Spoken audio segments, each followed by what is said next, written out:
ಬಂದಿದ್ದಕ್ಕೆ ಎಲ್ರಿಗೂ ಧನ್ಯವಾದಗಳು. ನಮ್ಮ ಚಿತ್ರ, ನಮ್ಮ ಹಿಟ್ 3 ರಿಲೀಸ್ ಆಗ್ತಾ ಇದೆ ಮೇ 1st ಬಂದೇ ಬಿಡ್ತಲ್ಲ, ನಾಳೆ ಒಂದಿನ ರಿಲೀಸ್ ಆಗ್ತಾ ಇದೆ.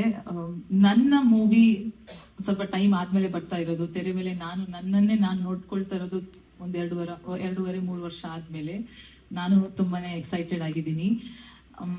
KGF ಇಂದ KGF 1, KGF 2 ನೀವು ಕೊಟ್ಟಿರುವಂತಹ ಪ್ರೀತಿ, ಸಪೋರ್ಟ್, ಇವತ್ತಿಗೂ ನಾನು ಕೆಲಸ 1-2 ವರ್ಷ 3 ವರ್ಷ ಮೂವಿ ಮಾಡಿಲ್ಲ ಅಂದ್ರೂ ಅಷ್ಟೇ ಪ್ರೀತಿ, ಅಷ್ಟೇ ಸಪೋರ್ಟ್ ಯಾವತ್ತಿಗೂ ಇತ್ತು. ಸೊ ಅದಕ್ಕೆ ನಾನು ಯಾವತ್ತಿಗೂ ಚಿರಋಣಿ. ಮುಂದೆಗೂ ಒಳ್ಳೆ ಕೆಲಸ ಮಾಡಿಕೊಂಡು ನಿಮ್ದು ಪ್ರೀತಿ ಸಪೋರ್ಟ್ ಹೀಗೆ ಇರುತ್ತೆ ಅಂತ ನಾನು ಭಾವಿಸ್ತೀನಿ. ಎಲ್ರೂ ತಪ್ಪದೆ ಹಿಟ್ 3 ನಿಮ್ ನಿಯರೆಸ್ಟ್ ಥಿಯೇಟರ್ಸ್ ಅಲ್ಲಿ ಹೋಗಿ ನೋಡಿ. ಈ ಮೂವಿ ನಾನಿ ಅವ್ರ ಜೊತೆ ಕೆಲಸ ಮಾಡೋದು ಒಂದು ಆಪರ್ಚುನಿಟಿ ನನ್ಗೆ ಸಿಕ್ಕಿರೋದು ನನ್ ದೊಡ್ಡ ಭಾಗ್ಯ. ಯಾಕಂದ್ರೆ ತೆಲುಗು ಅಲ್ಲಿ ಫಸ್ಟ್ ಮೂವಿ ಅದು ನಾನಿ ಅವ್ರ ಜೊತೆ ಸಿಕ್ಕಿರೋದು.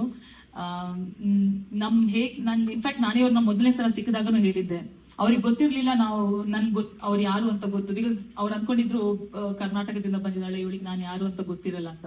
ಐ ವಾಸ್ ಲೈಕ್, ಇಲ್ಲ, ಕರ್ನಾಟಕದಲ್ಲಿ ವಿ ಆಲ್ ಲವ್ ಯು, ನಿಮ್ ಮೂವೀಸ್ ನ ತುಂಬಾ ನೋಡ್ತೀವಿ, ನಿಮ್ ಮೂವೀಸ್ ಕಾಯ್ತೀವಿ. So he is one of those actors, ನಮ್ಮವರು ಅಂತ ನಮ್ಗೊಂದು ಫೀಲಿಂಗ್ ಇರುತ್ತಲ್ವಾ.